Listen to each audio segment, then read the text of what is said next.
Psoriasis is a chronic inflammatory condition affecting primarily the skin, classically characterized by well-defined red, scaly plaques. The name itself comes from Greek and means itching disease. In normal circumstances, cells in the outermost layer of the skin, the epidermis, will gradually replicate and migrate to the skin surface.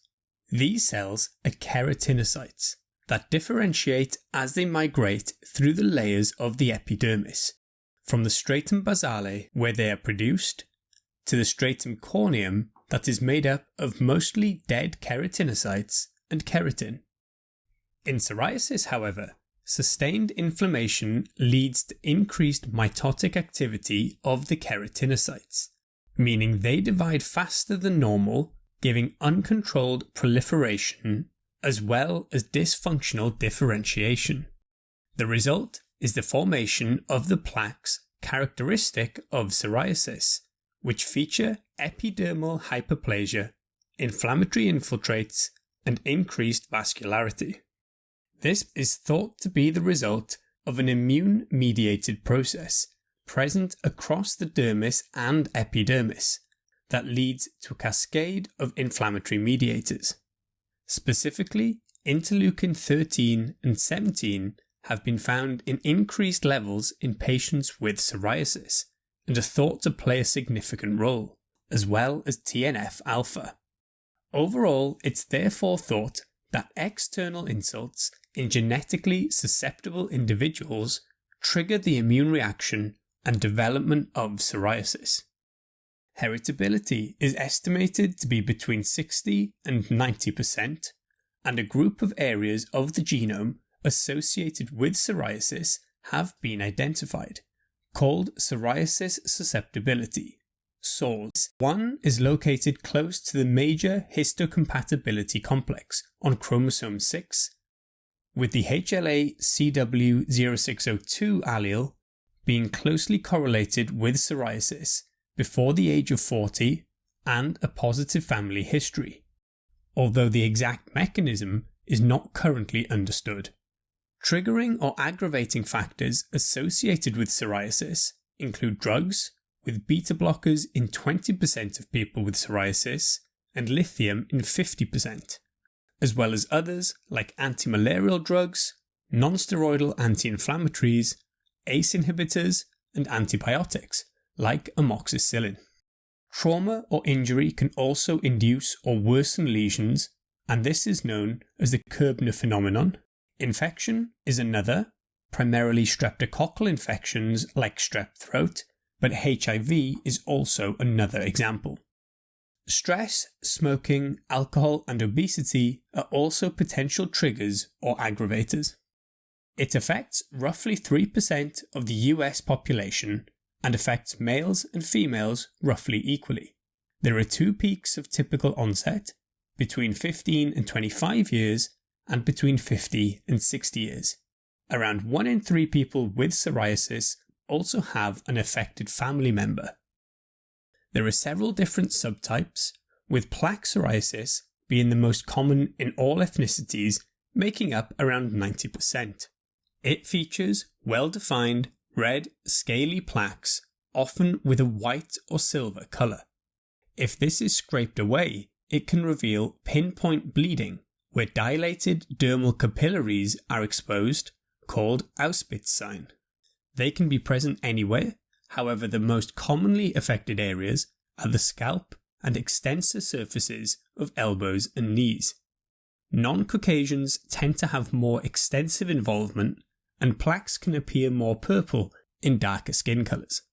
Itching is present in 60 to 90% of patients and can vary from mild to severe, and over time, scratching can lead to lichenification and thickening of the skin.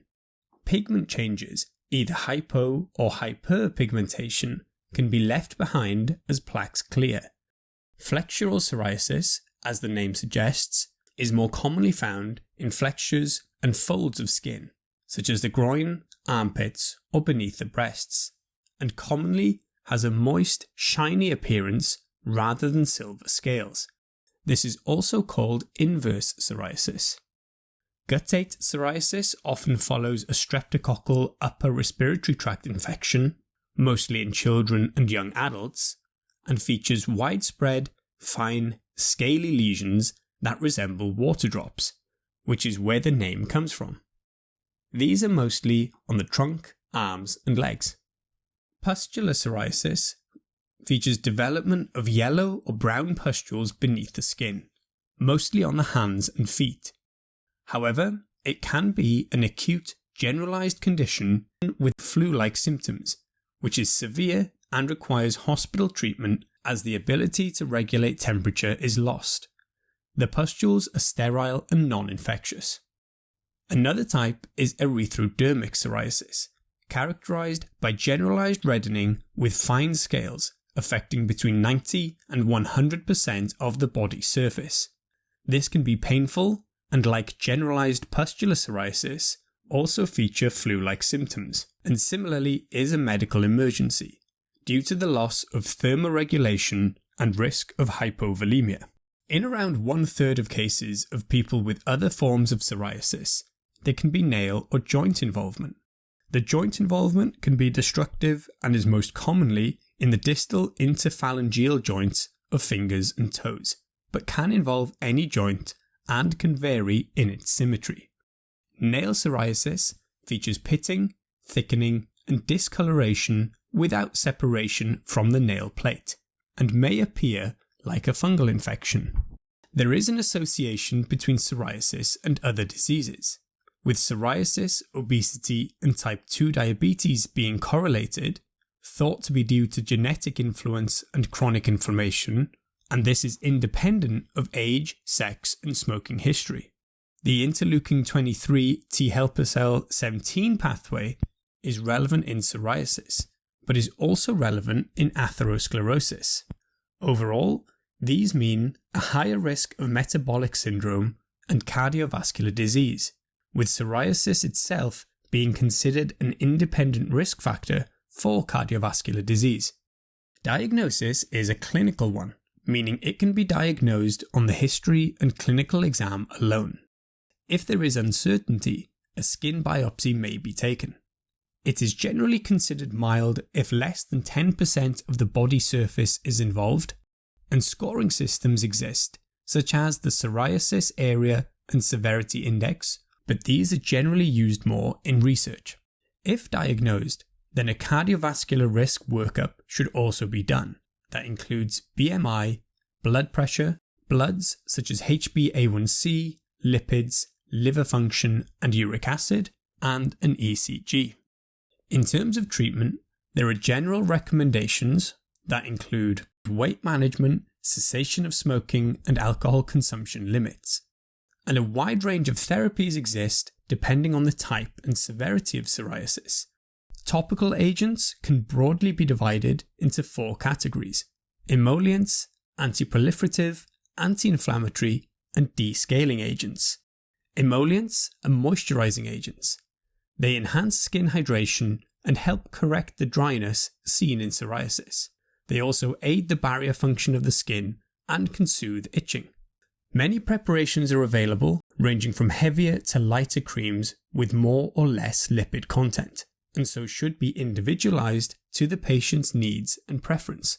Antiproliferative include vitamin D analogues like calcipotriol or calcitriol, as well as coal tar. These induce normal keratinocyte proliferation and differentiation. Shampoo formulations are available that can be used in scalp psoriasis. Anti-inflammatories are primarily topical steroids, with mild to potent agents being preferred in psoriasis. Generally, lower potencies are used on areas such as the face and genitals, as well as any area of skin in contact with skin, such as the axilla or groin.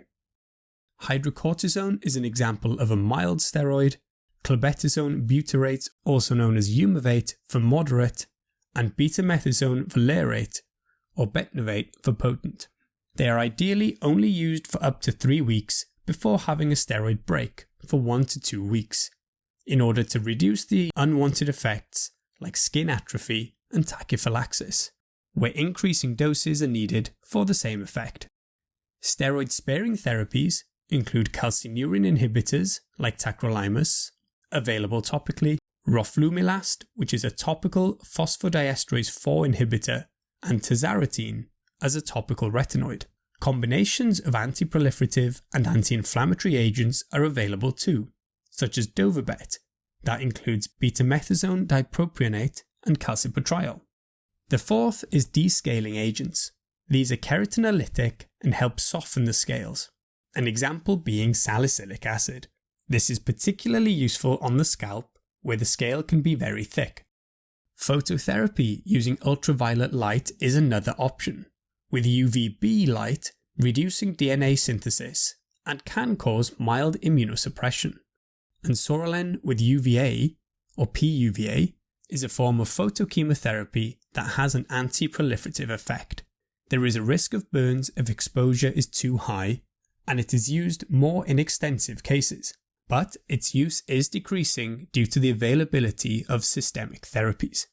These systemic therapies can include agents such as methotrexate, cyclosporine, or mycophenolate mofetil, and there are biological therapies available in the form of monoclonal antibodies, such as TNF inhibitors like etanercept or infliximab, IL-23 inhibitors like tildrakizumab, and IL-17 inhibitors like secukinumab. Generally, topical agents are used in mild plaque or flexural psoriasis, with phototherapy or systemic therapies being added in moderate or severe cases, including erythrodermic, pustular, and nail psoriasis or psoriatic arthritis. Scalp psoriasis is more difficult to treat because the hair can block topical agent application, as well as shielding from UV light. Some ways this is worked around is by application of agents with a toothbrush and use of a shower cap overnight. Guttate psoriasis usually responds well with treatment of the underlying infection if indicated, and then topical or systemic therapy afterwards.